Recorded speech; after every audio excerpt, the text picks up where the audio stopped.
নতুন মৃত্যু ঘটে। আমরা ৭৭,০০০ আমাদের মাতৃসম, আমাদের ভগিনীসম মহিলাদের আমরা হারাই কিন্তু এই মারাত্মক ব্যাধির কারণে, মারণ রোগের কারণে। তো আসুন এই সংক্রান্ত বিষয় নিয়ে আমরা জেনে নিই আমাদের মাননীয় চিকিৎসক ডক্টর রাধাকান্ত পাল মহাশয়ের কাছে। আজকের বিষয় শনিবারের চর্চার ১৩২তম যে পর্ব, তার বিষয়টি হলো জরায়ু ক্যান্সার প্রতিরোধ। প্রতিরোধ কথাটা খুব গুরুত্বপূর্ণ, বারবার আমি যেটা বলছি, কারণ প্রতিরোধ না করলে আমাদের prevention is better then cure. সেই জন্য সেই সংক্রান্ত টিকাকরণ সকল কিছু আমরা জেনে নেবো। শনিবার চর্চার পক্ষ থেকে মাননীয় ডাক্তারবাবুকে আরেকবার আন্তরিক আহ, কৃতজ্ঞতা জানাচ্ছি সকলের পক্ষ থেকে। স্যার প্লিজ আপনার কাছে মাইকটা হ্যান্ড ওভার করলাম। অসংখ্য ধন্যবাদ। শনিবারে চর্চাতে আসার জন্য আমারও খুব ভালো লাগছে। আজকে সমস্ত সদস্যকে নতুন থেকে অসংখ্য ধন্যবাদ জানাই। তো আজকের বিষয় হচ্ছে সার্ভাইকাল ক্যান্সার এলিমিনেশন কিভাবে করা যায়। তো সার্ভাইকাল ক্যান্সার জানার আগে জানতে লাগবে হোয়াট ইজ সার্ভাইকাল। সার্ভাইকাল কথাটা হচ্ছে সার্ভিক্স, এটা একটা ইংরেজি কথা। এটা হচ্ছে জরায়ু বা যেখানে আমাদের বাচ্চা তৈরি হয়, যে অঙ্গটার মধ্যে তার যে মুখ থাকে সেটাকে বলা হচ্ছে যে সার্ভিক্স। তো সেই সার্ভিক্স থেকেই কথাটা আছে সার্ভাইকাল ক্যান্সার। ওখানে যে ক্যান্সারটা হয় সেটা দেখা গেছে ইন্ডিয়াতে সেকেন্ড মোস্ট কমন ক্যান্সার, মহিলাদের ব্রেস্ট ক্যান্সারের পরেই মোস্ট প্রবলি এটা সেকেন্ড মোস্ট কমন ক্যান্সার। এবং তথ্য তো বললেন উনি যে কত লক্ষ লোক এটাতে মানে এই রোগটাতে আক্রান্ত হয়, এটাকে রোগ। এবং এই যে রোগটা সার্ভিক্স যে জিনিসটা, সেটা আমরা একটা পরে ছবির মাধ্যমে দেখাচ্ছি পরে, কিন্তু তার আগে বলতে চাইছি যে এই সার্ভিক্সের যে ক্যান্সার, এটা কিন্তু এখন দেখা গেছে যে মোর দ্যান 99% ক্ষেত্রে একটা জীবাণু থেকে হয়ে থাকে। তার নাম হচ্ছে হিউম্যান প্যাপিলোমা ভাইরাস। ওই জীবাণু থেকেই ম্যাক্সিমাম যে ক্যান্সার হয় সেটা এখন পর্যন্ত জানা গেছে। তো আমাদের এখন যেটা বিজ্ঞানীদের লক্ষ্য, যে আমরা যদি ওই জীবাণুটাকে আমাদের শরীরে আক্রান্ত করতে না দিতে পারি, বা যদি আক্রান্ত হওয়ার পর যদি তাকে চিকিৎসা করতে পারি, তাহলে এই ক্যান্সারটা হওয়ার চান্স অনেকটাই কমে যায়। তো কিভাবে আমরা এটাকে এলিমিনেট করতে পারি? Second second slide please. Hello, second slide. হ্যাঁ, তো সেকেন্ড স্লাইডে যেটা আমরা লিখেছি, first pillar of cervical cancer elimination, প্রথম ধাপ ভ্যাকসিনেশন। তো ভ্যাকসিনেশন আমরা কেন দিই? কোভিড সময় আমরা সবাই দেখেছি যে কেন ভ্যাকসিন দিয়েছি, যাতে আমাদের কোভিড না হয়, কোভিড ভ্যাকসিন দিয়েছি। তো সেম জিনিস আমরা আগেই বলেছি, এই এইচপিভি ভ্যাকসিন বা হিউম্যান প্যাপিলোমা ভাইরাস, যে ভাইরাসটা আছে, ওর এগেনস্টে যদি আমরা কোনো ভ্যাকসিন তৈরি করতে পারি বা দিতে পারি আমাদের নিজেকে, তাহলে কি হবে, ভ্যাকসিন ওই জীবাণুটা আক্রান্ত হওয়ার চান্স কমে যাবে। তো যেরকম ভাবে আমাদের কোভিড এর আক্রান্ত হওয়ার চান্স কমেছিল, ঠিক সেম পলিসিতে আমাদের এই ভ্যাকসিনটা তৈরি করা হয়েছে। আগে বিভিন্ন রকম ভ্যাকসিন ছিল, সার্ভারিস, গারাসিল, বিভিন্ন নামে পাওয়া যেত।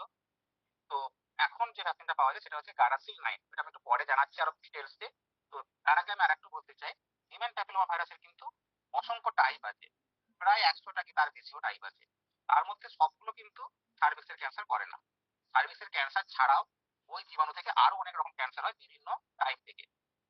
তো মেনলি যেটা সার্ভাইকাল ক্যান্সার করে, মেনলি 16 আর 18 টাইপ। তো এটা ছাড়াও আরো অনেকগুলো ক্যান্সার করে, সেগুলো কম ক্ষতিকারক, কিন্তু সেগুলো সার্ভাইকাল ক্যান্সার করতে পারে। তো আমরা যদি ভ্যাকসিনটাকে ওই জীবাণুর এগেনস্টে দিতে পারি, তাহলে কি হবে, আমাদের প্রতিরোধ ক্ষমতা তৈরি হবে। যখনই আমাদের শরীরে ভ্যাকসিনটা ওই জীবাণুটা অ্যাটাক করবে, তখন আমাদের শরীর ওই সঙ্গে সঙ্গে ওই জীবাণুটাকে মেরে ফেলবে।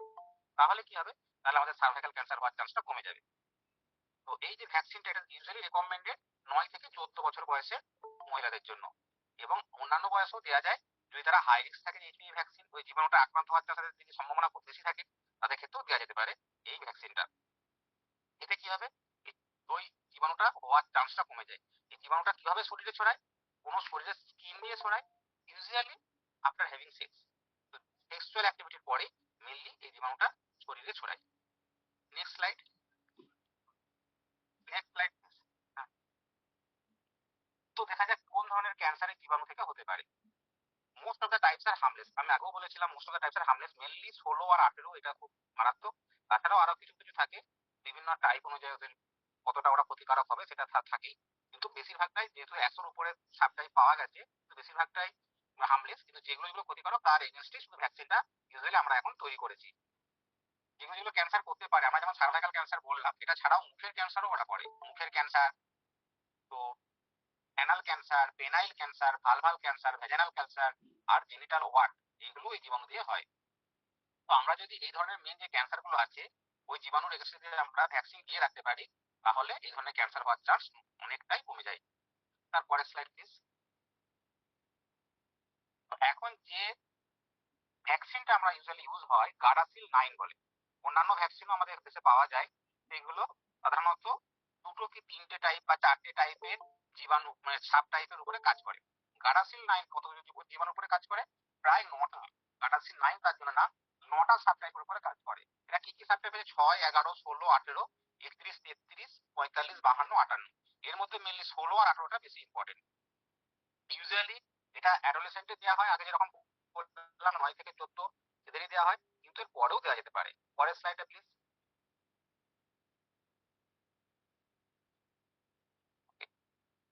তো ফ্রম 9 বছর বয়স থেকে 14 বছর বয়সে আমরা গার্ডাসিল হিসেবে দেওয়া যায়। এটা দুটো ডোজে দেওয়া যায়, একটা প্রথমে দিলাম, তারপরে সেকেন্ডটা 5 থেকে 13 মাসের মধ্যে দেওয়া যেতে পারে। এটা মাথায় রাখতে লাগবে, কিন্তু 5 মাসের আগে দেওয়া ঠিক হবে না। যদি দেওয়া হয় তাহলে 3 নম্বর ডোজ দিতে লাগবে। তারপরে স্লাইড।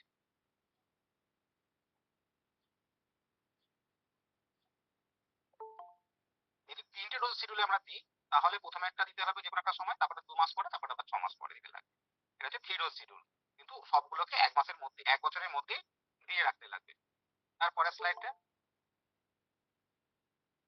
যদি আমরা 15 বছরের পরে আমরা যদি কাউকে দিতে লাগে, তো 0 শিডিউলটাই মেনলি রেকমেন্ডেড এখন। যে কোনো একটা প্রথমে দিলাম, যে কোনো একটা সময়ের পর, তারপরে 2 মাস পরে, তারপরে একটা 6 মাস পরে। এটাও 1 বছরের মধ্যেই সবগুলো দিয়ে দেওয়া ভালো। এটা হচ্ছে শিডিউল। তারপরে স্লাইড। এরপরে হচ্ছে যে আমরা তো ভ্যাকসিন দিলাম, তো ভ্যাকসিন দিয়ে একটা কি করলাম, আমাদের শরীরটাকে একটা প্রতিরোধক ক্ষমতাটা বাড়িয়ে রাখলাম। তো প্রতিরোধক ক্ষমতাটা বাড়িয়ে রাখলে যখনই আমাদের ওই জীবাণুটা অ্যাটাক করবে শরীরে, কোনো রকম ভাবে যদি আমাদের শরীরে আসে, তাহলে ওই জীবাণুটাকে ওরা মেরে ফেলতে পারবে। তাহলে কি হবে, আমাদের এই যে ক্যান্সার গুলো, মেনলি সার্ভাইকাল ক্যান্সার, এছাড়াও আমি যে ক্যান্সার গুলোর নাম বললাম, ওই ধরনের ক্যান্সার গুলো হওয়ার সম্ভাবনা অনেকটাই কমে যাবে। এটা তো গেল প্রতিরোধ করলাম কি করে। এবারে যদি হয় আমরা কি করে আগে আগে ডিটেকশন করব। আগে আগে আমি রোগটা যদি ধরতে পারি, তাহলে কি হয়, তাহলে আমরা জানতে পারবো, তাড়াতাড়ি করে চিকিৎসা করতে পারবো। এবং সার্ভাইকাল ক্যান্সার আরেকটা মজার ব্যাপার হলো, সার্ভাইকাল ক্যান্সার হওয়ার প্রায় 10 বছর আগে ওরা একটা ইঙ্গিত দিতে পারে। এটাকে বলে প্রি ম্যালিগনেন্ট কন্ডিশন থাকে। ম্যালিগনেন্ট হয়নি, কিন্তু কিছু কিছু ইঙ্গিত দেয় যেটা কিন্তু ম্যালিগনেন্ট হতে পারে, সাবধান হয়ে যান। তো সেই কন্ডিশনটাকে যদি আমরা ধরতে পারি কোনো মহিলার ক্ষেত্রে, তাহলে কি আমাদের সুবিধাটা কি হবে, ক্যান্সার হওয়ার অনেক আগেই আমরা ওকে চিকিৎসা করে ফেলতে পারবো, ক্যান্সার হওয়ারও দরকার নেই। তো এই কন্ডিশনটা কিন্তু সার্ভাইকাল ক্যান্সারে দেখা যায়। তো আমাদের ক্ষেত্রে এই সুযোগটা আছে যে ক্যান্সার হওয়ার আগে প্রি ম্যালিগনেন্ট কন্ডিশন যেটা, সেই খণ্ডেও যদি আমরা ধরতে পারি পেশেন্টকে, তাহলে আমরা কিন্তু তাদেরকে ক্যান্সার হওয়ার সম্ভাবনা থেকে বাঁচতে পারবো। তো এই জিনিসটা প্রথম শুরু হয়েছিল আমেরিকাতে 1920 সালে। প্যাপানিকুলো বলে একজন ভদ্রলোক, উনি দেখলেন যে ওখানে কিছু ক্যান্সার হওয়ার আগে অ্যাবনর্মাল সেল তৈরি হয়, কোষ তৈরি হয়। সেই কোষগুলো কিন্তু পরে দেখা যায় যাদেরকে ওই কোষগুলো পাওয়া যাচ্ছে, তাদের ভবিষ্যতে ক্যান্সার হচ্ছে। তো উনি এটা দেখে বুঝলেন যে ওই কোষগুলো যদি আমরা আগে থেকে ডিটেক্ট করতে পারি, তাদের ক্ষেত্রে আমরা সাবধান হয়ে যেতে পারি যে ভাই এদের ক্যান্সার হতে পারে, তো সাবধান হয়ে যান। তাদেরকে আগে থেকে আমরা চিকিৎসা করতে পারি, যখনই ক্যান্সার হবে তখন চিকিৎসা করা, বা তার আগেই চিকিৎসা করে ফেলা যাদের ক্ষেত্রে দরকার। এবং তার সঙ্গে আরো কিছু জানা গেল কি, যে এই সিরিজের জীবাণুটা, সেই জীবাণুটা ওখানে অ্যাটাক করে ফেলেছে কিনা। তো আমরা যদি জীবাণুটাকে, জীবাণুর যে ডিএনএ আরএনএ যেগুলো যে থাকে, মেনলি এক্ষেত্রে ডিএনএ টেস্টিং করি আমরা, এই সিরিজ একটা ডিএনএ ভাইরাস যেহেতু, তো ডিএনএটাকে যদি আমরা ধরতে পারি যে ওখানে আছে কিনা, তাহলে বুঝতে পারবো যেটা অ্যাটাক করেছে কিনা। কিন্তু এই সিরিজ ভ্যাকসিন অ্যাটাক করলে আমরা জানলাম যে হ্যাঁ অ্যাটাক করেছে, দেখলাম ওখানে জীবাণু আছে, কিন্তু তার মানে এই নয় যে জীবাণুটা অ্যাটাক করার সঙ্গে সঙ্গে ক্যান্সার হয়ে গেছে। বেশিরভাগ ক্ষেত্রে দেখা গেছে এই জীবাণুটা অ্যাটাক করার পর আমাদের শরীরের যে নিজস্ব প্রতিরোধক ক্ষমতা, সেটাই কিন্তু জীবাণুটাকে নষ্ট করে ফেলতে পারে। আমরা যেমন প্রতিরোধ ক্ষমতা বাড়ানোর জন্য ভ্যাকসিন দিই, তাহলে তো আরো ক্ষমতা বেড়েই গেল, কিন্তু তাছাড়া আমাদের শরীরের নিজস্ব একটা ক্ষমতা থাকে, তারা একটা এইটিভি জীবাণুটাকে মেরে ফেলতে পারে।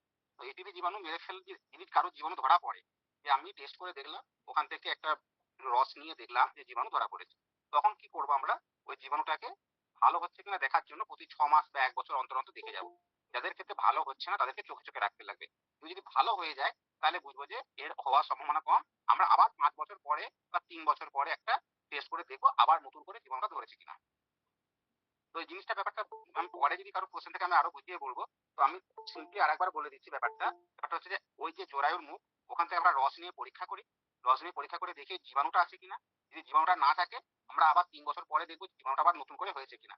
আর যদি জীবাণুটা থাকে, তাহলে আমরা 6 মাস পরে পরে চোখে চোখে রাখবো, রেখে দেখবো যে জীবাণুটা আমার কাছে থাকছে না চলে যাচ্ছে। যদি থাকে, তাহলে সেটাকে আমরা দেখবো এটা প্রি ম্যালিগন্যান্ট কন্ডিশনের দিকে যাচ্ছে কিনা।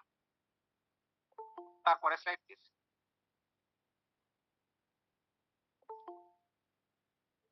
এখানে কি হয়, অর্গানাইজ স্ক্রিনিং যদি আমরা করতে পারি, যেভাবে এটা স্ক্রিন করছি যে জীবাণু আছে কি নেই, তাহলে কি হবে, তাহলে আমরা সার্ভাইকাল ক্যান্সারের ডেথটা অনেকটা কমাতে পারবো, রোগটা হওয়ার আগেই ধরতে পারবো। এখন ডব্লিউএইচও রিকমেন্ড করছে যে এই যে ডেভেলপ কান্ট্রিতে কিন্তু এটা মাস্ট 3 বছর থেকে 5 বছর বয়সের মধ্যে প্রত্যেক মহিলাকেই করতে লাগবে, এবং প্রত্যেক মহিলাকে চিঠি চলে যাবে যে আপনাকে এবারে টেস্ট করতে হবে, আপনি চলে আসুন। কিন্তু যেহেতু আমাদের ডেভেলপিং কান্ট্রি বা থার্ড ওয়ার্ল্ড কান্ট্রিতে এটা এখনো পসিবল হয়নি, তো ওরা বলছে যেন অ্যাটলিস্ট 35 থেকে 35 বছরের বয়সের মধ্যে জীবনে দুবার যেন অ্যাটলিস্ট এই টেস্টটা করে নেওয়া হয়, তাহলেও অনেকটা চান্স কমানো যাবে, সম্ভাবনা কমানো যাবে। Next slide please. না, থার্ড পিলার হচ্ছে যে এলিমিনেশন। আমরা কি করে ওই ট্রিটমেন্ট করবো, থার্ড পিলার অফ এলিমিনেশন হচ্ছে ট্রিটমেন্ট কি করে করবো, third pillar of cervical elimination. Treatment কি করবো, ট্রিটমেন্ট হচ্ছে যদি ওই জীবাণুটা ধরা পড়ে, যেটা আগে বলেছিলাম, বা ওখানে প্রি ম্যালিগন্যান্ট কন্ডিশন শুরু হয়ে যায়। তো জীবাণুটা যদি ধরা পড়ে তাহলে কি বলেছিলাম 6 মাস পরে পরে দেখতে লাগবে, এবং তার সঙ্গে আর একটা কি করতে হয়, আমরা ভেতরটাতে যে সার্ভিসের জরায়ুর মুখ আছে ওখানটা আমরা একটা আপোস্কাল যে লেন্স দিয়ে বা একটা পাওয়ারফুল ম্যাগনিফিকেন্ট একটা ক্যামেরা থাকে যাকে বলে কল্পোস্কোপ, ওটা দিয়ে আমরা দেখি, ওটা দেখতে কিরকম লাগে বয়স ফ্ল্যাটে দেখা যাবে। বয়স ফ্ল্যাটের সাথে যেখানে ছবিটা আছে, না আমার ছবিটা আছে, পিকচারের পেজটা এইটা। তো এটা হচ্ছে যে সার্ভিস, সার্ভিস যে ডোনার মুখে রেখে, তো এখানে আমরা একটা ক্যামেরা দিয়ে দেখি, ওটাকে আমরা কল্পোস্কোপ, তো কল্পোস্কোপে আমরা দেখি যে, সরি, তো কল্পোস্কোপে আমরা দেখি ডোনার মুখে যে কেমন দেখতে লাগে। এটা দেখুন একটা নর্মাল সার্ভিস, এই যে এই যে জীবাণুটা ধরা পড়েছে কিন্তু ডোনার মুখটা একদম নর্মাল, কিছু নেই, তাহলে ওটা ভয় পাওয়ার কিছু নেই। আমরা 1 বছর পরে আবার চেক করে দিলাম জীবাণু থাকে কিনা। যদি জীবাণুটা পারসিস্টেন্ট থাকে তাহলে কি হয়, সম্ভাবনা থাকে যে ওই জীবাণুটা আমাকে কিন্তু প্রিভেলেন্ট কন্ডিশনের দিকে যেতে পারে। প্রিভেলেন্ট কন্ডিশন মানে ক্যান্সার হওয়ার আগে যে স্টেজগুলো হয় সেগুলো থেকে, তারপরে ওটা ক্যান্সার হতে পারে। যদি পারসিস্টেন্ট থাকে আমরা কল্পোস্কোপ করে করে দেখবো যে ওটা খারাপ দিকে যাচ্ছে, তখনই খারাপ দিকে যাবে, সেটা পুরো সার্ভিসটাকে বাদ দিয়ে দেবো। স্যার ভয়েসটা একটু ডিটর্ট করছে, একটু কেটে কেটে যাচ্ছে মাঝে মধ্যে স্যার। ও আচ্ছা, তারপর পরের স্লাইডে একটু এটা দেখতে পাচ্ছেন যে যদি বাই চান্স ওরা প্রিভাইকে কন্ডিশনের দিকে যায়, আগে যে জোড়ায়ের মুখটা দেখলেন, এবারে দেখুন জোড়ায়ের মুখটা কেমন দেখাচ্ছে, বুঝতে পারছেন পার্থক্যটা? এটা হচ্ছে জীবাণুটা থাকা, যেটা যে পারসিস্টেন্ট থাকতে থাকতে এই ধরনের চেঞ্জটা করছে, প্রথম থেকে শেষের দিকে দেখুন এরকম ক্যান্সারের দিকে আস্তে আস্তে ছড়াচ্ছে জিনিসটা। এটা নিশ্চয়ই বুঝতে পারছেন সবাই আপনি। তো এই যে জিনিসটা হচ্ছে, আমরা যদি ক্যান্সার হওয়ার আগে আগে থেকে যদি এরকম চেঞ্জ শুরু করে দিয়েছে, তাহলে আমরা যদি জায়গাটা কেটে বাদ দিয়ে দিই, যেখান থেকে ক্যান্সার চেঞ্জ হয়ে গেছে, তাহলে কি হবে, সেই জায়গা থেকে ক্যান্সার হওয়ার সম্ভাবনা অনেকটাই কমে যাবে। যেহেতু বাচ্চারা পুরো বাচ্চার কালেকশন বাদ দিয়ে দিলাম, সেক্ষেত্রেও অনেকটা জায়গায় চান্সটা সম্ভাবনা অনেকটা কমে যেতে পারে। তো এইভাবে আমরা ক্যান্সার এলিমিনেশনই করে দিতে পারি ক্যান্সার হওয়ার আগে। তো এইভাবে মানে জিনিসটা এটি ভ্যাকসিন কিট এবং তার আগে যে পরে যেগুলো বললাম আর্লি ডিটেকশন এবং আর্লি ট্রিটমেন্ট করে এই ক্যান্সারটাকে আমরা প্রতিরোধ করতে পারি। তারপরে একটা slide, তো treatment of pre-malignant disease include ঠিক থাকে এখানে active therapy and president method. Active therapy and president method জিনিসটা কি, অ্যাক্টিভ মেথড হচ্ছে আমি সেরকম ডিস্ট্রয় করে দিই যে জিনিসটা তৈরি হয়েছে, ওখানে ক্রায়োথেরাপি করলাম। ক্রায়োথেরাপি কি, যেমন নাইট্রোজেন, তরল নাইট্রোজেন যেটা আমরা সাধারণত করি, বা কার্বন, তরল কার্বন ডাইঅক্সাইড দিয়ে ওখানে কি করি আমরা, যাতে প্রচন্ড রকম ঠান্ডা করে দিই, ঠান্ডা করে দিলে সেল পুরো ডিস্ট্রয় হয়ে যায়। স্যার সাউন্ডটা খুব প্রবলেম হচ্ছে, মানে নেটওয়ার্কটা মনে হয় ডিস্টার্ব হচ্ছে আপনার ওখানে, কেটে কেটে যাচ্ছে। এখন শোনা যাচ্ছে? শুনতে পাচ্ছি কিন্তু যখনই একটা না বলছেন আপনি কেটে কেটে যাচ্ছে, ক্লিয়ার হচ্ছে না। ও আসলে একবার মানে ফোন একবার আপনি কানেকশনটা অফ করে মানে মিটিংটা লিভ করে আরেকবার জয়েন করে দেখতে পারেন চেষ্টা করে।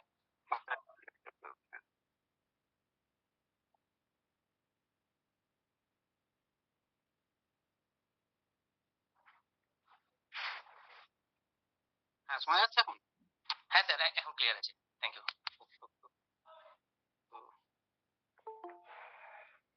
তো আমরা যেটা বলছিলাম যে প্রি ম্যালিগন্যান্ট কন্ডিশন হয়ে গেছে, তার মানে কি, মানে এই জীবাণুটা অনেকদিন ধরে থেকে থাকতে যে চেঞ্জ গুলো হয়ে যায়, সেই চেঞ্জ গুলো শুরু হয়ে গেছে, কিন্তু ক্যান্সারের স্টেজে এখনো যায়নি। এই যে ছবিগুলো আপনাকে দেখালাম, একটা রিকোয়েস্ট ছিল, ওই যেটা পিকচার পেজটা ছিল ওখান থেকে একটু যদি রিপিট করেন 1 মিনিট আগে। হ্যাঁ পিকচার পেজটা দেখান একবার, পিকচার পেজটা দেখান। Kindly picture. হ্যাঁ, তো এটা দেখুন নর্মাল সার্ভিস, যেটা দেখছেন কত সুন্দর দেখাচ্ছে, কোনো রকম কোনো কিছু প্রবলেম নেই। কিন্তু যখন পরের স্টেজে দেখুন যে এখানে জীবাণুটা যখন অনেকদিন ধরে থেকে যাচ্ছে, যখন এলিমিনেট করতে পারছে না, শরীর আমাদের এলিমিনেট করতে পারছে না বা হ্যাঁ, তখন কি হচ্ছে, তখন যে পরের চেঞ্জ গুলো শুরু হচ্ছে। তার মানে পরের ছবিটা দেখান, পরের ছবিটা দেখুন, আপনারা বুঝতে পারছেন যে চেঞ্জটা দেখুন আস্তে আস্তে কিরকম ভাবে চেঞ্জ হতে ক্যান্সারের দিকে ছড়াচ্ছে। এই চেঞ্জটা নিশ্চয়ই সবাই লক্ষ্য করতে পারছেন, বুঝতে পারছেন ব্যাপারটা। Yes sir, yes sir. হ্যাঁ, তো এই জীবাণু যদি থেকে যায় তাহলেই হবে, জীবাণু যদি শরীর এলিমিনেট করে দেয় তাহলে কিন্তু এই চেঞ্জটা হবে না। তাহলে আমাদের লক্ষ্য কি, ফার্স্টে হচ্ছে যে যাতে এলিমিনেট করে দেয় তার জন্য ভ্যাকসিন দিয়ে শরীরটাকে প্রতিরোধ ক্ষমতা বাড়ানো। যদি প্রতিরোধ ক্ষমতা ফেল করে তাহলে আমাদের বারে বারে চেক করা, প্রতি 3 বছর বা 5 বছর অন্তর অন্তর যে জীবাণুটা থাকছে কিনা। যদি জীবাণুটা থেকে যায় তাহলে প্রতি 1 বছর ছাড়া ছাড়া দেখা প্রি ম্যালিগন্যান্ট কন্ডিশন হচ্ছে কিনা। প্রি ম্যালিগন্যান্ট কন্ডিশন হলে তাকে সঙ্গে সঙ্গে চিকিৎসা করা। এবার চিকিৎসা করাটা কি কি, দু রকম চিকিৎসা, একটা অ্যাবলেটিভ, একটা এক্সিসের, দুটো চিকিৎসা বলেছিলাম। তো নেক্সট পেজটা দেখান একটু প্লিজ। নেক্সট পেজে দেখুন দুটো অ্যাবলেটিভ আর এক্সিস। অ্যাবলেটিভ মানে হচ্ছে পুরোটাকে ডেস্ট্রয় করে দিলাম। আমি হয়তো কোনো একটা খুব গরম জিনিস দিয়ে দিলাম, ছ্যাঁকা দেওয়া যাকে বলে, ছ্যাঁকা দিয়ে সেলগুলোকে পুড়িয়ে ফেললাম। অথবা কোনো বরফ মানে ক্রায়োথেরাপি বলে, ক্রায়োথেরাপি মানে একদম ফ্রোজেন করে দিলাম জিনিসটাকে, জিনিসটাকে ফ্রোজেন করে ফ্রিজ করে নষ্ট করে দিলাম ওই সেলগুলোকে। এই দুভাবে করা যেতে পারে।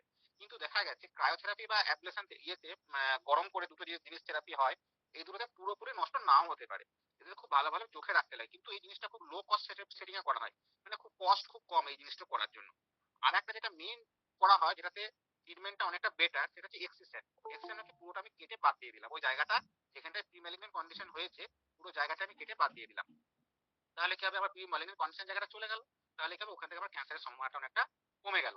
কিন্তু দেখা গেছে যদি বয়স আমাদের অনেক বেশি হয়ে যায়, 40-এর পরে বা 50, হ্যাঁ 50 থেকে চলে গেছে, কি আমাদের এখন বাচ্চা লাগবে না, কেন বাচ্চার মুখটা যদি কেটে দিই বাচ্চা হওয়ার সম্ভাবনা অনেকটা কমে যাবে, বাচ্চার চান্স অনেকটা কমে যাবে।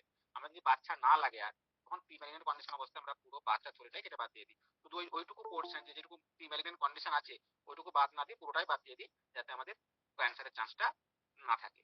যাদের ক্ষেত্রে বাচ্চা লাগবে না অথবা যাদের বয়স অনেকটা হয়ে গেছে তাদের ক্ষেত্রে যদি কন্ডিশনটা তৈরি হয়। Next please. আরেকটা হচ্ছে কোল্ড কোয়াগুলেশন। এটা কি ইউটিলাইজ হট প্রোব, এখানে একটা গরম প্রোব দিয়ে দেওয়া হয়, পুরো বার্ন করে দেওয়া হয় জায়গাটা, যেটা বলছিলাম আমি, বার্ন করে up to 4 to 7 millimetre depth পর্যন্ত পুড়িয়ে ফেলা হয়। আর একটা কি করা হয়, লেজার দিয়ে কেটে ফেলা হয়, লেজার দিয়ে জিনিসটাকে ডিস্ট্রয় করে দেওয়া যেতে পারে যে জায়গাটা হয়। লেজারটা প্রিসাইজলি ভাবে করতে পারে, মেনলি ভালো ভেজানা জায়গাতে ইউজ করা হয় লেজারটা, কিন্তু সার্ভিসেও এটা ইউজ করা যেতে পারে। Next slide. আর হচ্ছে এক্সিশন। এক্সিশন মানে কি, কেটে বাদ দিয়ে দেওয়া। এটার নাম শর্টে বলে লেজ, বলে লেজ থেরাপি। পুরোটার নাম হচ্ছে large loop excision of the transformation zone. এটাতে কি, একটা গরম তার দিয়ে খুব সূক্ষ্মভাবে ওই জায়গাটা যেখানটা হয়েছে পুরো একটা ওয়ান পাস করা হয়, মানে গরম যে তারটা থাকে এটা নাইফের মতো কাজ করে। তো আমরা বাঁ দিক থেকে ডান দিকে আমরা জাস্ট স্লাইড করে নিয়ে গেলে পুরো জায়গাটা কেটে বেরিয়ে চলে আসবে। তো ওই জায়গাটা আমরা বাদ দিয়ে দিই, দিয়ে কিন্তু ফলো আপে থাকতে লাগে যে নতুন করে কোনো ক্যান্সার ভবিষ্যতে তৈরি হচ্ছে কিনা। এটা হচ্ছে definitive therapy. Next slide please. আমি আগে যেটা বলছিলাম যে দেখা গেছে যে প্রি ম্যালিগন্যান্ট কন্ডিশন গুলো, যেমন এইচপিভি ভ্যাকসিন, এইচপিভি জীবাণু যেমন আমাদের শরীর বের করে দিতে পারে, তেমনি যদি প্রি ম্যালিগন্যান্ট কন্ডিশনের দিকে চলে গেছে, CIN2 কথাটা অর্থ হচ্ছে যে কিছুটা প্রি ম্যালিগন্যান্ট দিকে চলে গেছে। সেকেন্ড স্টেজ, তিনটে CIN প্রি ম্যালিগন্যান্ট কন্ডিশন থাকে, একটা CIN1 একদম early stage, CIN2 and CIN3, তারপরে ক্যান্সার ডেভেলপ করে। তো CIN2 কেস পর্যন্ত আমাদের শরীরের প্রতিরোধক ক্ষমতা থাকার জন্য 50% ক্ষেত্রে দেখা যায় স্পন্টেনিয়াসলি ওটা ভালো হয়ে যায়, জীবাণুটাকে মেরে ফেলতে পারে কোনো শরীর আমাদের। তাহলে ওই জীবাণু থেকে মানে CIN2 থাকার পর আমাদের কিন্তু এরকম মানে যে অনেকটা ভয় থাকতে হবে আমাদের ক্যান্সার হয়ে যেতে পারে, এরকম কিন্তু ব্যাপার থাকে না। বেশিরভাগ ক্ষেত্রে ওটা নিজের থেকে শরীর ভালো করে দিতে পারে, কিন্তু এরকম কেউ গ্যারান্টি দিতে পারে না বাকি 50% কার হবে কার হবে না। সুতরাং আমাদের জিনিসটাকে প্রত্যেক ফলো আপে রাখতে লাগে, যে 1 বছর ছাড়া ছাড়া দেখা যেটা ডেভেলপ করছে কিনা, ক্যান্সার ডেভেলপ করছে কিনা। এটা যদি ডেভেলপ যদি আমরা যদি ফলো আপে থাকতে পারি তাহলে আমরা ওই জিনিসটাকে আমরা ক্যান্সার হওয়ার আগে রিমুভ করে দিতে পারি। তারপরের slide. For cervical cancer elimination, political will and concerted local efforts to implement equal access to universal vaccination and screening program and treatment program. All three are needed to ensure maximal effect. Thank you all. মাননীয় doctor Radhakanta মহাশয়কে আমরা স্বনির্বাণী চর্চার পক্ষ থেকে এবং সকল শ্রোতা বন্ধুদের পক্ষ থেকে আরেকবার কৃতজ্ঞতা জানাচ্ছি এত ভালো করে এত সুন্দর করে এতক্ষণ ধরে এত জরুরি জিনিস একটা আমাদের বোঝানোর জন্য। সবার আগে আমাদের যেটা থাকে সচেতনতার অভাবে আমরা অনেক সময় লজ্জার শিকার হয়ে মা বোনেরা ডক্টরের কাছে খোলাখুলি ভাবে কথা বলতে পারেন না বা সিমটম গুলো এড়িয়ে যান। তো সেক্ষেত্রে স্যারের কাছে আমাদের প্রশ্ন থাকবে, আমরা শ্রোতা বন্ধুদের বলবো যারা আছেন তারা চ্যাট বক্সে লিখে দিতে পারেন অথবা হ্যান্ড রেজ করবেন, আমি তাদের নাম এক এক করে বলবো, যার নাম বলবো তিনি শুধু মাইক্রোফোন অন করে কথা বলবেন, তার জিজ্ঞাসা তার সমস্যা তার অভিজ্ঞতা, তারপর আবার মাইক্রোফোনটা কাইন্ডলি অফ করে দেবেন। তো প্রথমেই স্যারের কাছে যে প্রশ্নটা না রেখে পাচ্ছি না, যে ভ্যাকসিন ভ্যাকসিন শুনলে আমি যেটা প্রথমে শুরু করেছিলাম বলতে কিছুদিন আগে, যেটা কোভিড এর সময় আমাদের নানা রকমের জিজ্ঞাসা ভ্যাকসিনটা ভালো না খারাপ। তো এই যে HPV vaccine, human papilloma virus vaccine, এটার সাইড এফেক্ট কি কিছু আছে অনেকেই জানতে চান। তো সাইড এফেক্ট আছে, সাইড এফেক্ট খুবই কম। কারো কারোর ক্ষেত্রে হয়তো অ্যানাফাইল্যাক্টিক রিঅ্যাকশন হতে পারে, একটু অ্যালার্জি হতে পারে, কারো কারো ক্ষেত্রে একটু জ্বর আসতে পারে। যেখানে ভ্যাকসিনটা দিলাম সেখানে হয়তো একটু রেডনেস কিংবা একটু অ্যালার্জিক রিঅ্যাকশন হলো, এগুলো খুব কম সাইড এফেক্ট। কারো একটু ফিভার আসতে পারে কারো কারো ক্ষেত্রে এই ধরনের। Okay sir, thank you. যদি কারোর কোনো প্রশ্ন থাকে হ্যান্ড রেজ করবেন অথবা চ্যাট বক্সে লিখে দেবেন কাইন্ডলি। আর স্যার এই যে ভ্যাকসিনটা সাইড এফেক্ট এত কম, তার মানে এই যে এতটা ইম্পর্টেন্স আমাদের সার্ভিক্যাল ক্যান্সার প্রতিরোধে, এই ভ্যাকসিনের কাজটা কি, ভ্যাকসিন কিভাবে কাজ করে? অন্যান্য ক্যান্সারের মতো যেটা আমাদের রেডিওথেরাপি কেমোথেরাপি নানা রকম মেডিকেল ট্রিটমেন্টের মধ্যে অনেক দিনের পর দিন ধরে আমাদের যেতে হয়, তো সেটা এখানে একটা ভ্যাকসিন নিলে কতটা নিরাপদে আমরা থাকতে পারি, কতটা আশ্বস্ত থাকতে পারি বা কতদিন পর্যন্ত আশ্বস্ত থাকতে পারি, এটা যদি কাইন্ডলি একটুখানি ব্যাখ্যা করে দেন। দেখুন, এই ভ্যাকসিনটা হচ্ছে যে যেরকম আমরা করোনা ভ্যাকসিন নিয়েছিলাম সেরকম ভাবে করোনা ভ্যাকসিন নিলেই যে 100% শিওর যে আমাদের করোনা হবে না, যেরকম ছিল না ব্যাপারটা, ঠিক এক্ষেত্রেও তাই। তো এক্ষেত্রে কি হবে, যদি আমরা ভ্যাকসিনটা নিই আমাদের শরীরের প্রতিরোধক ক্ষমতাটা বাড়ে। যে জীবাণুটার জন্য বলেছিলাম যে এই এইচপিভি জীবাণু, এটার জন্যই মোর দ্যান 99% ক্যান্সার হচ্ছে। তো আমরা যদি ক্যান্সার এই জীবাণুটাকে যদি শরীর থেকে এলিমিনেট করতে পারি তাহলে ক্যান্সারের চান্সটা অনেকটা কমে যায়। তো আমাদের কাজ হচ্ছে যদি ভ্যাকসিনটা আমরা দিয়ে রাখি, যেমন অন্যান্য জীবাণুগুলো মানে অন্যান্য জীবাণুর ক্ষেত্রে, যেমন ধরুন জাপানিজ এনকেফালাইটিস বলুন, বিসিজি ভ্যাকসিন যেরকম করে টিবির ভ্যাকসিন, কিংবা মিজেলস মাম্পস, এগুলো দিচ্ছি আমরা। তো এগুলো যেটা আমরা যেরকম সুফল পাই এক্ষেত্রেও সেই সুফলই পেয়ে যাবো আমরা। তো তাহলে কি হবে, আমাদের সম্ভাবনা অনেক কমে যাবে। কিন্তু তা বলে এই নয় এটা দিলে 100% শিওর। সুতরাং আমাদের স্ক্রিনিং টেস্ট গুলো যেটা বলেছিলাম ওটা কিন্তু প্রতি 3 বছর কিংবা 5 বছর ছাড়া ছাড়া এটা কিন্তু অবশ্যই করতে লাগবে, যে আমাদের হওয়ার সম্ভাবনা আছে কিনা। কিন্তু এটা সত্যি যে যদি ভ্যাকসিন আমরা দিই আমাদের প্রতিরোধ ক্ষমতা বাড়ার জন্য আমাদের এই রোগের সম্ভাবনা অনেকটাই কমে যাবে। Okay sir, thank you. Sir এই যে স্ক্রিনিং এর কথাটা বললেন, এর মানে কি স্যার আমাদের ওই যে প্যাপসমিয়ার টেস্টটা বলছিলেন ওই ধরনের কোনো টেস্টটা যেটা করা সেটা করাতে হবে, বা এর কস্টিংটা কত এই স্ক্রিনিং টেস্টের, এটাও অনেকে জানতে চান। এটার কস্ট, আমরা যেখানে আমি যেই জায়গায় থাকি এখন এখানে প্রায় 2,500 থেকে 3,000 টাকার মতো করে নেয়। আর প্রতি আমরা যে এই কিন্তু এটা কিন্তু কোনো রোগী পেশেন্টকে বা কারো কোনো প্রবলেম হচ্ছে তাদের কিন্তু দেওয়ার একটা রুটিন টেস্ট। আমি যাবো নিজের থেকে গিয়ে বলবো আমার এটা দেখে দিন আমার জায়গাটা ঠিক আছে কিনা, জীবাণুটা আছে কিনা এবং ওই যে অ্যাবনর্মাল সেল সেগুলো আছে কিনা। Okay sir, okay sir. Sir এই যে স্ক্রিনিং করতে যাওয়া এই ব্যাপারটা আমি বুঝবো কি করে? মানে ধরুন আপনি যেটা বারবার বলছিলেন যে ভ্যাকসিনেশনের টাইম হচ্ছে 9 থেকে 14 বছরের, এই যে একটা ডিউরেশন, তো অনেকের হয়তো এই বয়সটা পেরিয়ে গেছে বা এখনো আসেনি বা ওই বয়সে আছে সে, তাহলে কি তার কি মানে তার কি 9 থেকে 14 বছর হলেই তার স্ক্রিনিং করে ভ্যাকসিন নেওয়া উচিত নাকি আগেই ভ্যাকসিনটা নেওয়া উচিত? এটা একটু যদি বলেন। বা বয়সটা পেরিয়ে গেলে তিনি কি কি লক্ষণ দেখে বুঝবেন যে না আমার একটা প্রবলেম হতে পারে বা একটা আশঙ্কা থেকে যাচ্ছে, প্রিভেন্টিভ কেয়ার টাইপের প্রিভেন্টিভ পারপাসের জন্য তিনি স্ক্রিনিং করতে যেতে চান, তো তাহলে তিনি কিভাবে বুঝবেন? আমি একটা স্লাইডে বলেছিলাম যে এই জীবাণুটা মেনলি সেক্সুয়াল এক্সপোজারের পরই হয়।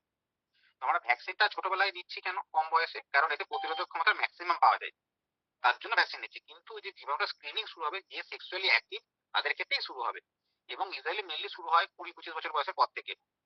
যারা যখন সেক্সুয়াল অ্যাক্টিভ বা বিয়ে হয়ে গেছে তাদের ক্ষেত্রেই শুরু হয়, যেহেতু এটা mainly sexually transmissible disease, sexually transmitted হয় মেনলি, তার জন্য। ওকে স্যার, তার মানে স্যার অন্যান্য এসটিআই ডিজিজের মতো এগুলো কি ওই আমার যে পার্টনার সেক্সুয়াল পার্টনার থাকছে তার তার থাকলে তবে আমার হবে বা আমার আছে বলে তার হবে, এই ধরনের একটা ব্যাপার? সেরকম ব্যাপার নয়। এইচআইভি ভ্যাকসিন ম্যাক্সিমাম ক্ষেত্রে নিজের থেকে শরীর প্রতিরোধ ক্ষমতা করে বের করে দিতে পারে। তো পার্টনার থেকেই হবে এমন কোনো নয়, কিন্তু ইউজুয়ালি পার্টনারের ক্ষেত্রেও থাকতে পারে। তার জন্য দেখবেন একটা স্লাইডে আমি লিখেছি যে পেনাইল ক্যান্সারও কিন্তু করছে ও। তো সুতরাং এই ভ্যাকসিন কিন্তু এখন ছেলেদেরও দেওয়া হচ্ছে, ডেভেলপ কান্ট্রিতে এখন ছেলেদেরও দেওয়া হচ্ছে যে পেনাইল ক্যান্সার অ্যানাল ক্যান্সার যাতে না হয়। এবং এই ধরনের জীবাণুগুলো মেনলি সেক্সুয়াল ইয়েতেই ছড়ায়, এবং দেখা গেছে যারা হোমোসেক্সুয়াল তাদের ক্ষেত্রেও এই ধরনের জীবাণু ছড়াতে পারে। ফিমেল টু ফিমেল পার্টনারও ছড়াতে পারে। তো সুতরাং একদমই স্যার, আমার এই পরের প্রশ্নটা এটাই ছিল যে পুরুষদেরও কি এটা নেওয়া যেতে পারে? আর সেক্ষেত্রে এই যে এজ ডিউরেশনের একটা লিমিটেড বাউন্ডেশন বলছে 9 to 14, তো এটা কি মেল বা মেলেদের জন্য ফোর্সদের জন্য একইভাবে প্রযোজ্য, নাকি এখানে বয়সের হেরফের আছে, বা একটু যদি কাইন্ডলি ইলাবোরেট ডেভেলপ করেন। কান্ট্রিতে এখন শুরু হয়েছে, আমাদের দেশে এখনো এই ভ্যাকসিনটা দেওয়া শুরু হয়নি মেলেদের জন্য, কিন্তু কেউ যদি নিতে চায় নিতে পারে, একইভাবে দেওয়া যায় যেভাবে ভ্যাকসিন দিই আমরা সেইভাবে। এটা নট এইচপিভি ভ্যাকসিন, নট মানে এটা শুধু সার্ভাইকাল ক্যান্সারের জন্য এরকম ব্যাপারটা নয়, ব্যাপারটা হচ্ছে যে এইচপিভি জীবাণুর এগেনস্টে। তো এইচপিভি জীবাণু যে যে জিনিসগুলো করতে পারে, oral cancer, anal cancer, penile cancer, তো এগুলোকেও প্রতিরোধ করতে পারে। সুতরাং একইভাবে দেওয়া যায়, আমাদের জীবাণুটার এগেনস্টে ভ্যাকসিন দিচ্ছি। Okay sir. স্যার, আগের একটা প্রশ্ন সম্ভবত স্কিপ হয়ে গেছে, সেটা হচ্ছে যে ওই কি কি সিমটমস বা লক্ষণ দেখে আমার স্ক্রিনিং করতে যাওয়া উচিত, বা ডক্টরের কাছে যাওয়া উচিত, সার্ভিক্যাল ক্যান্সার হয়েছে কিনা সেটা টেস্ট করানো উচিত, এটা যদি একটু কাইন্ডলি বলেন।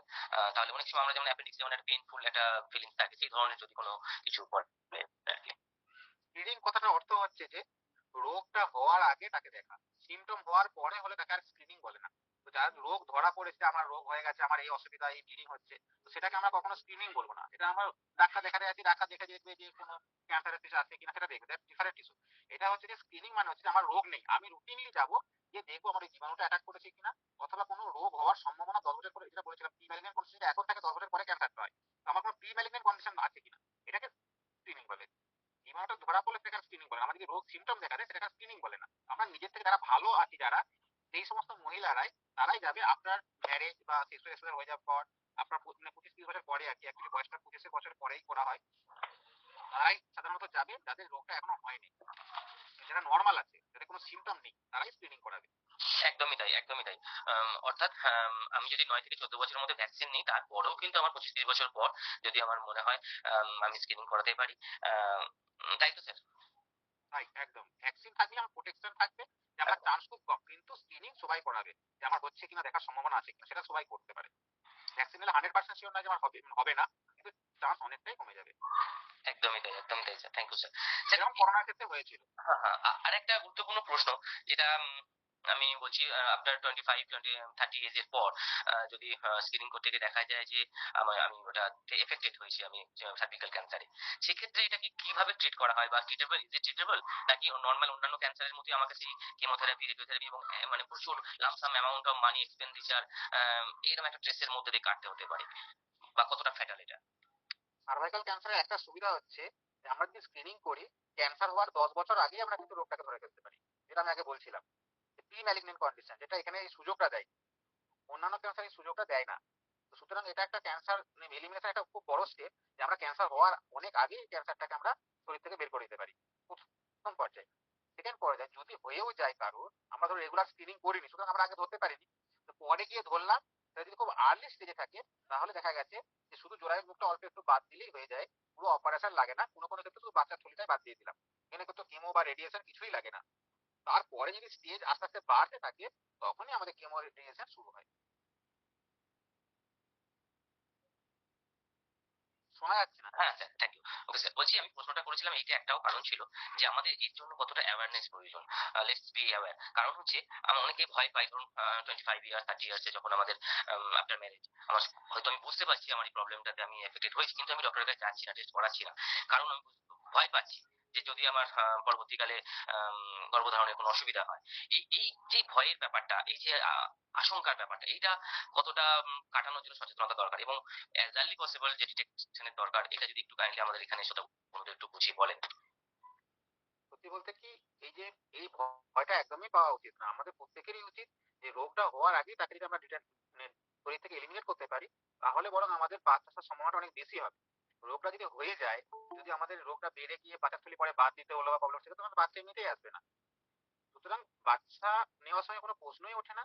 আমাদের যেটা ভাবতে হবে যে এই রোগটা যদি আমরা আগে থেকে ডিটেক্ট করতে পারি, তাহলে বরং আমাদের বাঁচার সময়টা আরো বাড়বে এবং আমরা আরো ভালো থাকতে পারি, আমাদের ক্যান্সার হওয়ার সময় অনেক কমবে। এবং শুধু মানুষজনকে নয়, এই অ্যাওয়ারনেসটা পুরো গভর্নমেন্ট থেকেও আসা দরকার, যে সমস্ত গভর্নমেন্টের সবাইকে একদম রুটিনলি আমরা জানাবো যে সবাই করুক, গভর্নমেন্ট হাসপাতালে সবাই এই চেষ্টা করুক, ওই অ্যাওয়ারনেস বাড়াতে লাগবে। এবং প্রত্যেক যে এনজিও থাকে বা অর্গানাইজেশন থাকে, এবং ডক্টররা যখন ডক্টরের কাছে যায়, ডক্টরদেরকেও এনকারেজ করা উচিত, যেটা করুন, এটা করলে আপনি ভালো থাকবেন, আপনার ভালো থাকার সম্ভাবনা অনেক বাড়বে, আপনার পরে খারাপ হওয়ার সম্ভাবনা অনেক কমে যাবে। এটাও আমরা এনকারেজ করি আমাদের পেশেন্টদেরকে, যাতে আপনারা করেন, যদি স্ক্রিনিং টেস্টটা করেন, এটা খুব ইম্পর্টেন্ট। ভয় পাওয়ার কোনো প্রশ্নই ওঠে না। একদমই তাই স্যার, থ্যাংক ইউ। এই সংক্রান্ত দুটো প্রশ্ন আমার কাছে অলরেডি এসেছে মেসেজে, যে অনেকে যাদের 9 থেকে 14 বছর বয়সী মহিলা, মেয়ে বা তাদের প্যারেন্টসরা তারা জিজ্ঞাসা করছেন যে এইচপিভি ভ্যাকসিন কি ওইটাই যে বন্ধ্যাত্ব সৃষ্টি করতে পারে ভবিষ্যতে, মানে আগাম নেওয়ার এই ভয়টাতে পাচ্ছেন ওনারা, যে আমার যখন কিছু হচ্ছে না, এখন জানতে পারছি না বা সিমটমস পাচ্ছি না কিছু, তাহলে আমি আগে থেকে নেবো কেন, যদি এটা ভবিষ্যতে আমাদের বাচ্চার কোনো রকম বন্ধ্যাত্ব সৃষ্টি হতে পারে, এইরকম ম্যাটারটা একটু যদি আপনি আরেকটু ইলাবোরেট করেন। এর সঙ্গে বন্ধ্যাত্বের কোনো সম্পর্কই নেই। ফার্স্ট অফ অল, এবং অনেক টেস্টেড ভ্যাকসিন, এটা বহুদিন থেকে চলে আসছে এই ভ্যাকসিনটা ডেভেলপ কান্ট্রিতে, এবং বন্ধ্যাত্বের কোনো সম্পর্কই নেই। এটা যেটা সম্পর্ক সেটা হচ্ছে যে সেটা জীবাণুকে এলিমিনেট করা। এই জীবাণুর সঙ্গে বন্ধ্যাত্বের কোনো সম্পর্ক নেই। Okay sir.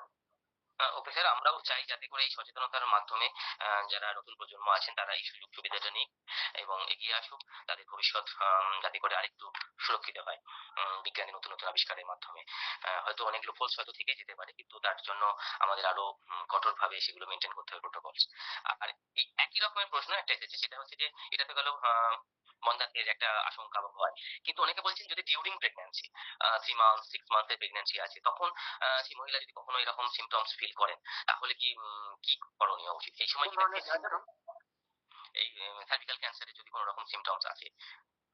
না, ফার্স্ট অফ অল সার্ভাইকাল ক্যান্সারের সিমটম তো ব্লিডিং হতে পারে, মেনলি ব্লিডিং বা কন্ট্যাক্ট ব্লিডিং হয় ইউজুয়ালি, অথবা প্রফিউজ ফাউল স্মেলিং ডিসচার্জ হয়।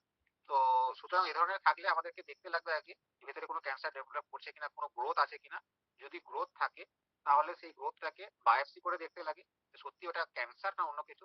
যদি ক্যান্সার থাকে আমাদের কিছু প্রোটোকল থাকে, প্রেগন্যান্সিতে ক্যান্সারের যে প্রোটোকল সেগুলো ফলো করতে লাগে।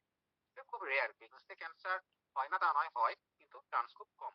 তার জন্য আমরা আগে থেকে বলি যে এই ধরনের প্রোটেকশন গুলো নিয়ে রাখা, আগে থেকে স্ক্রিনিং গুলো যে আমাদের হওয়ার সম্ভাবনা আছে কিনা। অ্যাটলিস্ট যদি কিছুই না করতে পারি, যে ডাক্তারকে দিয়ে একবার দেখানো যে এখানে কোনো গ্রোথের সম্ভাবনা হচ্ছে কিনা, এটাও ভীষণ ইম্পর্টেন্ট। যদি একবার দেখিয়ে নি যে সার্ভিসের মুখটা কতটা ভালো দেখতে, যে ছবিগুলো দেখালাম, দুটো ছবির মধ্যে পার্থক্য নিশ্চয়ই বুঝেছেন ছবিগুলো, তো সেই ছবিগুলো যদি দেখে যদি অ্যাটলিস্ট ডাক্তারবাবুরা দেখে বলেন না সম্ভাবনা খুব কম, এটাও সুবিধা। একদমই তাই। স্যার, উনি যেটা জিজ্ঞাসা করছেন যে ডিউরিং প্রেগন্যান্সি কি ভ্যাকসিন নেওয়া যেতে পারে, এইটা জানতে চাইছেন।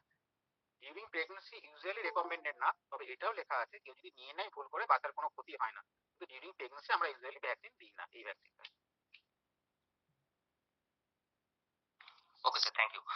আচ্ছা, আমি দর্শকদের অনুরোধ করবো যে আর যদি কোনো প্রশ্ন থাকে। আচ্ছা, মৃদুলা গুপ্ত চ্যাট বক্সে লিখছেন যে কোনো 16 ইয়ার্স এর বাচ্চাটাকে কি ইঞ্জেকশনটা নিতে পারে না, কি এটা জানতে চাইছি। মানে মানে আপনি যেহেতু বলেছেন যে আমার আমার যেটা মনে হচ্ছে যে 9 to 14 একটা লিমিট, মানে এজ লিমিটের কথা বলেছেন, সেই জন্য জানতে চাইছেন ওনার বাচ্চার বয়স হয়তো 16 বা পরিচিত কারণ, তো তিনি কি সে কি নিতে পারে কিনা। হ্যাঁ, নিতে পারে। আমি একটা স্লাইডে দিয়েছি যে 15 বছরের পরেও দেওয়া যায় এই ভ্যাকসিনকে, 3টে ডোজে দেওয়া যায়, লেখা আছে। একটা আর স্লাইডে লিখেছিলাম আমি। আর উনি জানতে দেওয়া চাইছেন যাবে। এই যে ডোজের ব্যাপারটা, উনি যদি 16 ইয়ার্সে নিলেন, তারপর কত বছর পর আবার সেকেন্ড ডোজ নিতে হবে বা বুস্টার ডোজে যদি কোনো ফাংশন থাকে, সেটা জানতে চাইছেন। আর কি 9 থেকে 14 বছরের মধ্যে নিলেও সেই একই টাইম ডিউরেশন গ্যাপ, নাকি যত বেশি বয়স হবে তত এরকম কোনো কমপ্লেক্সিটি আছে কিনা। অ্যাকচুয়ালি যে ভ্যাকসিনটা আছে, এটা আমি যেটা বলেছি এটা গার্ডাসিল 9, যেটা এখন সবচেয়ে বেশি এফেক্টিভ। এটা ছাড়াও আরো ভ্যাকসিন আছে, এটা যেমন 9 মানে কি 9টা টাইপকে ওরা কভার করছে। এছাড়াও আছে গার্ডাসিল 4 আছে, সার্ভারিক্স বলে একটা ভ্যাকসিন আছে যেটা অনলি 16 আর 18কে কভার করে।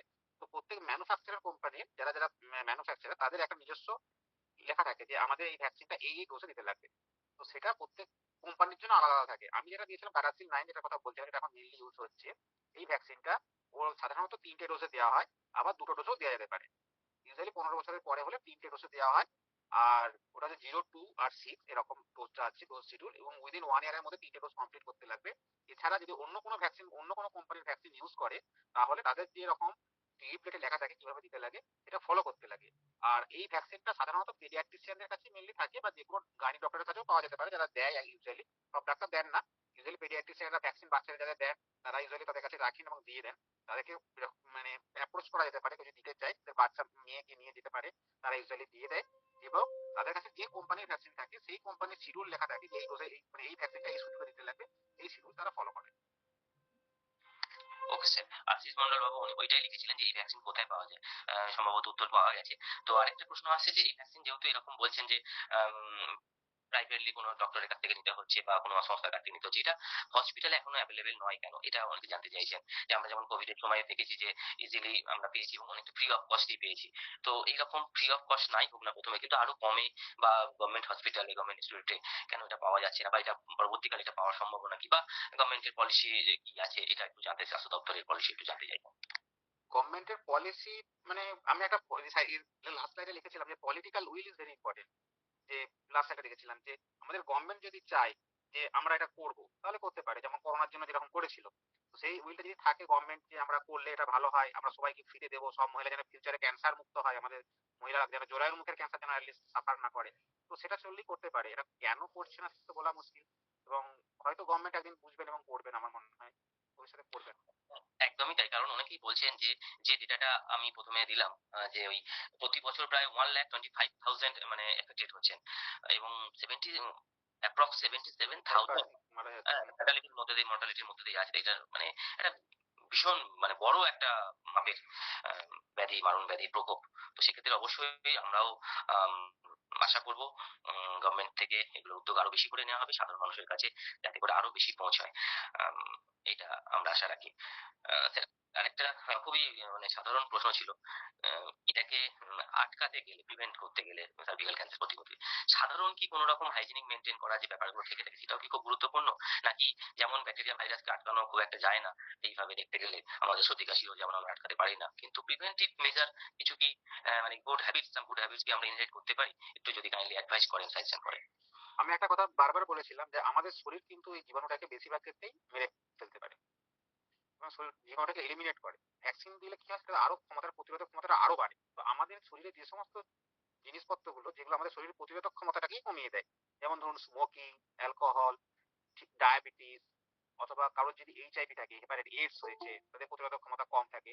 তো যাদের প্রতিরোধক ক্ষমতা কমে থাকে বা আমরা কমিয়ে দিচ্ছি বাই স্মোকিং বা অ্যালকোহলিজম বা আদার হ্যাবিট বা পুয়ার হাইজেনিক কন্ডিশন, তো সেই সব কন্ডিশন থেকে দেখা যায় সার্ভাইকাল ক্যান্সারের চান্সটা বেশি। তো সেগুলো থেকে যদি আমরা নিজেদেরকে ঠিক রাখতে পারি তাহলে কিন্তু এই জীবাণুটাকে প্রতিরোধ করার ক্ষমতাটা আরো বাড়বে এবং ক্যান্সারের সম্ভাবনা অনেক কমবে। Thank you sir. আরেকটা খুবই মানে জেনারেল অ্যাওয়ারনেস এর প্রশ্ন, বা প্রশ্ন নয় ঠিক, একটা সাজেশনও বলতে পারেন। আমরা যারা স্কুল কলেজে থাকি, মানে যে এজটার কথা বললেন 9 to 14, একটা স্কুল গোয়িং একটা এজ। তো স্কুলের পাঠ্যপুস্তকে এরকম যদি আমাদের সার্ভিক্যাল ক্যান্সারের অ্যাওয়ারনেস এর কোনো টপিক এড করা যায়, বা বিভিন্ন ডক্টরসদের সাজেশন থেকে সায়েন্টিস্টদের ডিটেলস যেগুলো অ্যানালিসিস, তাহলে আমার মনে হয় আরো অনেকটা বেশি সচেতনতাটা স্প্রেড করতে পারে এবং অহেতুক আতঙ্কগুলো কাটতে পারে। কারণ ছোট থেকে যদি না তারা নিজেরা বোঝে, বড় হয়ে তাদেরকে নতুন করে বোঝানো বা তাদেরকে সত্যটা মানে বোঝানো খুবই মুশকিল হয়ে ওঠে। এটা সম্পর্কে একদম। আপনার এতদিনের যে অভিজ্ঞতা, সেটা দিয়ে যদি একটু আপনার আলোকপাত করেন। আমার মনে হয় ছোটবেলা থেকে স্কুল লাইফ থেকে যদি আমরা এই অ্যাওয়ারনেসটা শুরু করি থ্রু ছোট ছোট প্রোগ্রামের থ্রু দিয়ে, কিংবা পাঠ্যপুস্তক, আমি যখন বললেন পাঠ্যপুস্তকের টপিক রাখলাম যে ভবিষ্যতে নিজেদের শরীরের উপরে, শুধু ক্যান্সার কেন, ক্যান্সার ছাড়াও আর যে যে রোগগুলো হতে পারে যেগুলোকে অ্যাওয়ারনেস মানুষের থাকলে ভবিষ্যতে তারা সাফার কম করবে, তাহলে কি হবে, তাহলে তো খুবই ভালো হয় ভবিষ্যৎ প্রজন্মের জন্য।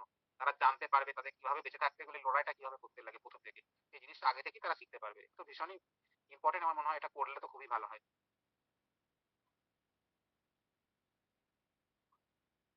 একদমই স্যার। Thank you. আমরা অনুষ্ঠানের শেষের দিকে। তো আমি অনুরোধ করবো, আর যদি কারোর কোনো প্রশ্ন থাকে একটু কাইন্ডলি মাইক্রোফোনটা অন করে প্রশ্নটা করতে পারেন স্যারকে। নাহলে স্যারকে ব্যস্ততম সময় থেকে আমরা আটকে রেখেছি। আম আশা করি এই প্রশ্ন উত্তরের মাধ্যমে অনেকের প্রশ্ন, সেখানে একজন যেটা প্রশ্ন করছেন অনেকে সেই প্রশ্নের উত্তর হয়তো পেয়ে যাচ্ছেন। সেটাও একটা কারণ। যদি কারোর কোনো প্রশ্ন থাকে আপনারা করতে পারেন স্যারকে, বা চ্যাট বক্সে লিখেও দিতে পারেন। স্যার, এর কস্টিংটা নিয়ে একটু আলোচনা হলো সম্ভবত, না? আরেকবার যদি বলে দেন যে এই ভ্যাকসিনের দাম কত? ভ্যাকসিনের দাম, হ্যাঁ, হ্যাঁ, হ্যাঁ, হ্যাঁ। Cervical vaccine cancer. সাধারণত বিভিন্ন কোম্পানি বিভিন্নভাবে মানে ইয়ে করে, মানে প্রাইস লিস্টিং করে। সাধারণত 2 থেকে 3 হাজার টাকার মধ্যেই পাওয়া যায় বেশিরভাগ ভ্যাকসিনই। আবার কিছু কিছু আর ভ্যাকসিন থাকে যে গ্রুপে কিনতে পাওয়া যায়, একসঙ্গে অনেকটা কিনতে পাওয়া যায়, সেগুলো অনেক কম দামে পড়ে যায়। Okay sir. স্যার, আপনি জানতে চাইছেন যে ধরুন বিভিন্ন কোম্পানির কথা বললেন। তো আমি যদি নিজে ধরুন ৯ বছর বয়সে একটা কোম্পানির ভ্যাকসিন ইউজ করলাম, তারপর হয়তো পরের যে ডোজটা ১.৫ বছর ২ বছর বাদে যে ডোজটা সেটাতে হয়তো ওই কোম্পানি পেলাম না, বা আমি অন্য জায়গায় শিফট করলাম বলে অ্যাভেলেবিলিটি হলো না, বা অন্য ডক্টরের কাছে হয়তো আমি গেলাম। তো সেক্ষেত্রে তাহলে কি অন্য কোম্পানির বা অন্য ব্র্যান্ডেড নিলেও কি একই রকম এফেক্ট হবে, নাকি আমাকে সেই ব্র্যান্ডটাকেই ফলো করতে হবে আগে? ইউজুয়ালি রেকমেন্ডেড না, কারণ হচ্ছে যে প্রত্যেকটা ভ্যাকসিনের নিজস্ব ডোজিং শিডিউল থাকে এবং নিজস্ব প্রত্যেকটা কম্পোনেন্ট আলাদা, এবং গারাসিল 9 কিছু কিছু সাব টাইপের উপরে করে। যদি সার্ভারিক ইউজ করেন তারা মেনলি দুটো 16, 18, 16 and 18 করে করে। তো প্রত্যেকটা কম্পোজিশন আলাদা। ইউজুয়ালি যে ভ্যাকসিনটা নেওয়া হয় সেটাই রেকমেন্ডেড, এবং সব যে ভ্যাকসিনের শিডিউল উইদিন 1 ইয়ারের মধ্যেই নিতে লাগবে, তার বেশি নয়। 1.5 বছর পরে তো নেওয়ার কোনো প্রশ্নই ওঠে না, তাহলে আবার নতুন করে শুরু করতে হবে তাহলে আবার তাকে। ওকে স্যার, অর্থাৎ আমরা যেমন ওই জেনেরিক জানতাম যে কম্পোনেন্টটা এক, সেটা এক্ষেত্রে নয়। এক্ষেত্রে কিন্তু কোম্পানির যে রিসার্চ আর ডিপার্টমেন্ট, সেখান থেকে তাদের মতো করে তারা যে কম্পোনেন্টের উপর কাজ করছে সেটা এফেক্ট হচ্ছে, এবং সেটাকে ফলো করা উচিত, এবং অবশ্যই ডক্টরের গাইডেন্স অনুযায়ী, যেহেতু এটা ভ্যাকসিনেশনের ব্যাপার। Thank you sir. আশা করছি আর কারোর কোনো প্রশ্ন নেই, তাও একবার বলছি লাস্ট মিনিটে যদি কারোর কোনো প্রশ্ন থাকে কাইন্ডলি এনগেজ করুন, নাহলে আজকের আমাদের আলোচক মাননীয় ডক্টর রাধাকান্ত পাল মহাশয়কে আরেকবার ধন্যবাদ জানাই, এবং আমাদের সাথে এতক্ষণ এত কিছু বিষয়ে, নানাবিধ বিষয়ে কথা বলার জন্য, এবং জরায়ু ক্যান্সার এবং সার্ভিক্যাল ক্যান্সারের মতো একটা মারণ ব্যাধি যেটা আস্তে আস্তে বাড়ছে, আমাদের কাছে যা ডেটা আসছে, যে ডেটা আমি একটু আগে বললাম, এখন হয়তো সেই ডেটা আরো চেঞ্জেস হচ্ছে। তো সেইটা নিয়ে আতঙ্কে না থেকে আসুন সকলে মিলে একটু সচেতন হই। আর বিজ্ঞানীরা, ডক্টররা আমাদের হাতে যে অস্ত্র দিয়েছেন এটাকে প্রতিরোধ করতে, তার ব্যবহার করি, সুব্যবহার, অবশ্যই সুব্যবহার করি, সঠিক সময়ে এটা ব্যবহার করি, যাতে করে এই চান্সেস গুলো, প্রবাবিলিটিটা অনেকটাই কমাতে সাহায্য করে। আর স্যার যেটা বারবার বললেন প্রথমেই, ভ্যাকসিন নিয়েছি মানে কিন্তু এই নয় আমি সবার ঊর্ধ্বে চলে গেছি। তো যে কোনো বিপর্যয়তা কিন্তু বিপদ ডেকে আনতেই পারে। তো আমরা অবশ্যই ভ্যাকসিনেশন নেবো এবং গ্রহণ করবো, তার সাথে সাথে অবশ্যই সচেতন থাকবো। এই সচেতনতাটা নিয়েই কিন্তু আমাদের শনিবার চর্চার একমাত্র উদ্দেশ্য, যাতে করে স্ক্রিনিংটা মানুষের, ভীষণ ইম্পর্টেন্ট, স্ক্রিনিং হ্যাঁ, করানো। একদমই তাই। যেকোনো ডিজিজের ক্ষেত্রে স্ক্রিনিংটা খুবই গুরুত্বপূর্ণ, কারণ আমরা যদি সিমটম বুঝি বা স্ক্রিনিং করি, তাহলে আমাদের আগাম ওই যে প্রিভেনশন ইজ বেটার দ্যান কিউর, সেটা কিন্তু অবশ্যই আমরা তার লাভ বা ফল পাবো। তো অসংখ্য ধন্যবাদ স্যার। আশা করছি আর কারোর প্রশ্ন নেই। আর এরপরেও যদি কারোর প্রশ্ন থেকে থাকে, আমরা আমাদের যে অফিসিয়াল ফেসবুক পেজ আছে সেখানে আমরা লিখে দিতে পারে, আমরা সেটা স্যারের কাছে পৌঁছে দিতে পারবো। আর স্যারের সাথে যদি কেউ যোগাযোগ করতে চান কিভাবে করবেন, অনেকে জানতে চাইছেন, একটু স্যার যদি মানে শেয়ার আমার করা যাবে। ফোন নাম্বার তো আমি দিয়ে দিতে, আমি কিভাবে দেবো ফোন নাম্বার বলুন? আপনি চ্যাট বক্সে নিজে লিখে দিতে পারেন, নাহলে বললে আমি টাইপ করে দিতে পারি। 9434 ইয়েস স্যার। 570061। আমি আরেকবার রিপিট করছি। Doctor Radhakanta, 9434570061 yes sir, yes sir, 9434570061। আমাদের মাননীয় আমার WhatsApp number. Speaker sir doctor Radhakanta Pal মহাশয়, ওনার নাম্বার। আপনারা যদি কোনো হয়তো সামনাসামনি অনেকে বলতে লজ্জা পাচ্ছেন, বা অনেকে এখনো হেজিটেট করছেন, আপনারা সরাসরি যোগাযোগ করে নিতে পারেন, বা পরবর্তীকালেও যদি কোনো প্রশ্ন থাকে বা কোনো রকম সহায়তা আপনার ওনার সাথে যোগাযোগ করতে পারেন, স্যার যথাযথ চেষ্টা করবেন। থ্যাংক ইউ স্যার, এই অনুষ্ঠানে আসার জন্য আরেকবার আমরা কৃতজ্ঞতা জানি। ভালো থাকবেন, আবার পরে কোনোদিন দেখা হবে, এবং আশা করবো সকলেই এইরকম মারণ ব্যাধি উঠে ভালো জীবন, সুস্থ জীবন যাপন করুন, এবং অবশ্যই সচেতন